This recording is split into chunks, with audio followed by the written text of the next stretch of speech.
This is 99 JAMZ, and I am Georgette here with Iyla. What's up? I got it right? Yes. We were just talking about eyes and pronouncing the names. Yes, it gets complicated. Does it? Yes. Every once in a while, but so your name has been mispronounced several times wrong. Many times. Whose hasn't, though? Whatever, it's fine. True.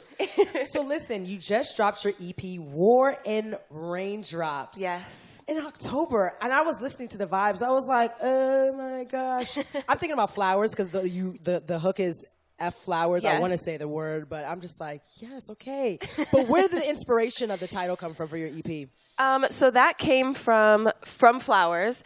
I say this can't be love, this can't be war and raindrops. And really, to me, it just means the war within ourselves, the war in a relationship. And then the raindrops is kind of like the change of the season. You know, a new coming, and maybe we're out of this, or maybe we're better off in our relationship, or whatever it is. So it kind of just tells the story of the EP, which is really just the ups and downs of love. Now, I'm assuming you're speaking from personal experiences Yes, with some I of try this stuff. to. That's my goal. You know, I want to tell my story. So, were you in a relationship that kind of inspired? Was it a course of several relationships? Yeah, I think it was a couple different relationships. It definitely isn't based off of one, but definitely like a few different relationships I have been in, and even some that weren't full-on relationships, but kind of like just knowing somebody, talking to somebody, and I don't know. It's we're in an interesting time where relationships, like, we don't want titles, and we're like situationship people. Right. So, and then people get mad when they start dating other people, but you didn't want a title. Exactly. You didn't want the title in the first place, and now you're mad. And so I think the EP has a lot to do with that now, like this current, you know, thing that we're in as millennials or whatever. So it's only 5 tracks. Yes. You only gave us like you whetted our appetite just a little bit. Why only 5 tracks though? You know, I really wanted to come out with something. A lot of new artists will come out with like a single. Right. And I wanted it to be a project, but not a full album. I wanted you to be able to, if you liked a song, say you heard Shampoo or you heard Juice or Flowers, and you wanted to hear something else from me, there'd be like this little, you know, pool you could dive in of records. And so I just wanted something small, but that told my story, and I got to kind of express myself. Yeah, in. a little package deal when you meet Iyla Blue. Musically. Exactly. Now, even though this is your debut EP, this is not your first foray into music. It's not. in the industry for a minute. So what were you doing before, like, meeting Empire and dropping this EP? Okay, so I was, right out of high school, I went to a girl group. I joined a girl group, and that was a whole thing. You know, it's totally different than what I'm doing now. Absolutely. But it was incredible, and it was really cool to have, like, a group of girls with me going through, you know, my first time being in the music industry. After the group ended, I ended up featuring on a bunch of records. So they were more like dancey records. I wasn't writing the records. I wasn't like super involved. I would like do a demo, and then it would get picked up as a feature. Nice. Okay. And so, which was amazing. And I was getting to travel and perform, and it was so cool. And then I ended up coming back to, I was doing like a little mini tour in Europe with a couple of the songs that I was featured on, and I ended up coming back to the States, and that's when I met Cadis, who's actually over here, and he is a producer, and he was really the first producer to see me and be like, you know, whatever you want to do, we can make it happen. Like, you can be authentic. People always wanted to put me in a lane. Like, you should do pop, you should do dance, you should do country or whatever, because of how I look, you know? But I think for me, it was like so cool to have somebody believe in what I wanted to do, you know, and who I am. Right. So that was about 4.5 years ago. And we just worked, and we found our sound, and here we are with War and Raindrops. It's pretty cool. It sounds very alternative. I mean, I love your sound. Like, I know when I was looking you up online, you were compared to the likes of Kali Uchis, who I really love. She's so cool. I interviewed her years ago. Oh, dope. But your eccentric sound, you also have eccentric visuals, especially for Juice, right? Like, I watched Juice, and I was like, oh, this is interesting. Yes, yeah. Yeah, I really want to be able to just be me and also not have to fit in a box, you know? And with my visuals, I think visuals are so important because they tell your story. Like, some people just like visuals. Yeah. You know what I mean? Yeah. Some people are super into the music. Some people love visuals. And I think it's important for me to just, like, do it all and do it all big. You know what I'm saying? Like, I want to put the effort into any video you see, any picture that that we put into the music. Like, I want it to be a moment all the time. I was like, I gotta ask her about the visuals for Juice. Like, what was the inspiration for that? Because the director you worked with. Yes, Embryo. His name's Embryo. Yeah. I was like, how did he shoot this? Because I'm a TV production buff. I came from TV production as well. And I was like, wait, what did she do to do that? And what did he, why is she laying like this? Okay, so with Juice, you know, I really wanted, the song is about like unexpected love and it like hitting you out of nowhere. So I really wanted the video to reflect that. Everything or anything unexpected. Right. And so Embryo is incredible. I work with him on everything we do. Oh, nice. And he just has this way, like, Juice started with me creating a mood board, right? It was like oranges and the colors, you know, the bright colors and like the staircase and really all this stuff. moody and all this other stuff. Yes. Yeah. And he just took it to another level. He's kind of like insane. Like his brain, you wouldn't believe the way it functions. Like he's just incredible at seeing something and making it happen. Yeah. And so he really took it to that next level, and that's the video. It's pretty out there, but people love it. Like, no, I did. I'm proud of it. You should be. I was like, Thank you. Well, because, you know, visuals aren't the same anymore. Like, if they're not using special effects and stuff like that, I'm just like, I'm just tired of seeing that. Like, I want to see something more creative. Yes. And I feel like we kind of moved away from that with artists. Like, artists just drop videos and that's it. No one's putting... I feel the same. Yeah, people I are feel putting the same. efforts in. So when I saw Juice, it was refreshing because I was like, yes. Thank you. Back to putting some energy into visuals. Thank you. So you're from California, Yes. LA, Yes. the law. How did you connect with Empire?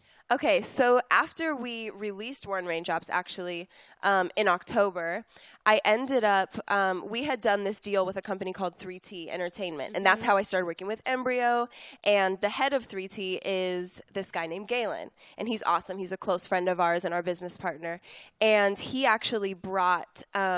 he went to Empire in, I think it was like December, and introduced me and the music to Tina Davis, who's head of A&R. And she's so incredible, and she just believed as soon as she saw it. I think he probably showed her the videos first, and she was just really into it. And so from there, we took a meeting. I went in and did a showcase for the entire office in their office. Wow. Like in the middle of the office. Full like set, like flowers and mic and everything. And it was really, really like a fun moment, and it just was awesome. Like, we just felt like a family, and we did the deal, and we have a great partnership with them, and I just couldn't be more grateful. They're awesome. It's so funny because when I was told like I was going to be interviewing you, I actually already knew about you. Shout out to Deb, because last time she was here, she was with JD, and shout out to JD as well. He had a video of you performing in Chicago. So crazy. And so when I saw Iyla Blue, I was like, wait a minute, I know who this is. I was like, she was really going in at the showcase. I mean, like, you were bare bones. Yes. I mean, like, you had something going on, like a little setup, but it Yes. was just like, I heard your voice. Oh, thank you. Before anything else. Is it a collaborative process working with Empire? Do you kind of have free creative reign? You know, they are amazing at supporting artists. That's so awesome. they're not the type of, you know, company that's like, you should be this and you should change this and you should do this. And, you know, I don't think there's not necessarily anything wrong with those companies, but I think that Empire is just incredible at believing in an artist and their journey. It's not about like the single or this moment or let's do this. It's like about creating a career, which is so refreshing as an artist. And so I really get to be myself. My whole creative team, we get to be ourselves and create beautiful things and meaningful things to us. And Empire supports it. And like, what could be better than that? You know? So how are you all rolling out the EP? So like, what are the plans to get your music out there more? So basically, we released it back in October. We really wanted to accompany it with the visuals, which we have Juice and Shampoo that are out. And it's been incredible. I've got to hear both songs on the radio, which is like life-changing. I can imagine. Yeah, it's the weirdest thing. It's so surreal. Like, it's not, I'm literally pinching myself. I always say that, like, I'm pinching myself every day. Absolutely. But so both of those songs have been out, and people are loving them, and which is crazy. And now we're about to shoot, or we shot it already. We're about to release the video for Flowers. And I think that will really kind of round out this EP and kind of finish the story, you know? And it's just exciting. Like, we're working on the second EP already. People want music, so we're trying to make it happen, you know? And we also want to be authentic and always deliver our best work, you know, and not rush anything. But it'll be out. It'll be out this year, another EP. I can't wait. Can you, any other details? The name, There's no name direction. yet. The name will happen when it's completely finished. Okay, because I feel like the name has to represent the story, right?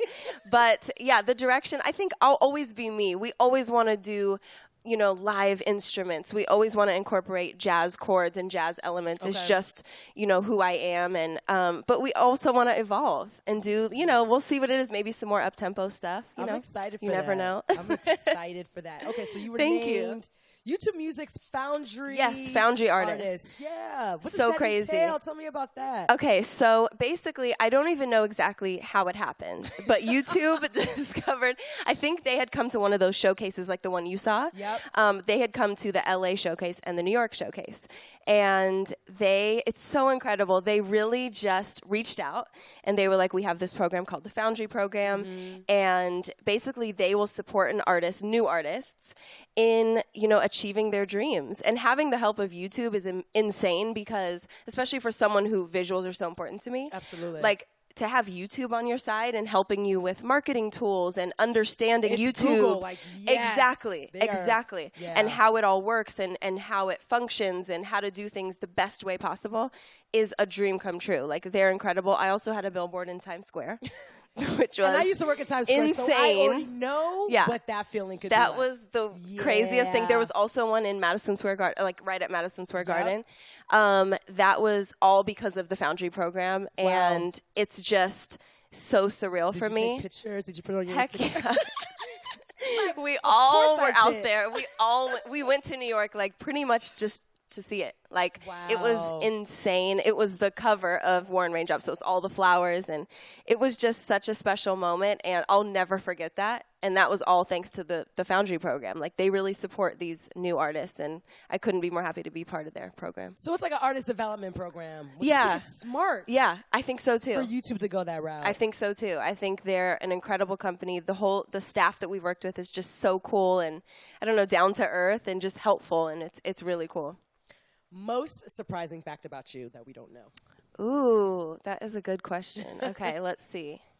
Most surprising fact. This isn't that surprising maybe now that I'm about to say it, but my middle name is Blue. My real middle name. Is it real? Yeah. Really? Yeah. Okay. And my first name's Isabella. Okay. But my middle name is really Blue. People always think that's like a fake thing. I was wondering, like, how did she come up with... Or like, because I have blue eyes or something. They're like, oh, I just threw it in there. But it's actually my parents named me Blue as my middle name. Wow. And so that's where you came up with Iyla Blue? Yeah. So I wanted to be Iyla Blue because I wanted to kind of keep something that was my own. And then Iyla I found on my own. And now I feel like Iyla. And so now I really just go by Iyla. Like, it's kind of just it feels like me now. There's no Iylas, right? You got Oprah. Exactly. There's only one Oprah, one Rihanna. Like, now there's one Iyla. Exactly. Right? I hope so. You never know. But yeah, it's cool. I like Iyla. Yeah. Iyla's me. That's dope. Okay, so you got the EP. Any tours or anything coming up? Where can we expect to see you on the scene, stages? Yeah, we're working out a tour right now. I think it'll probably be fall-ish. Okay, makes sense. Fall, winter-ish.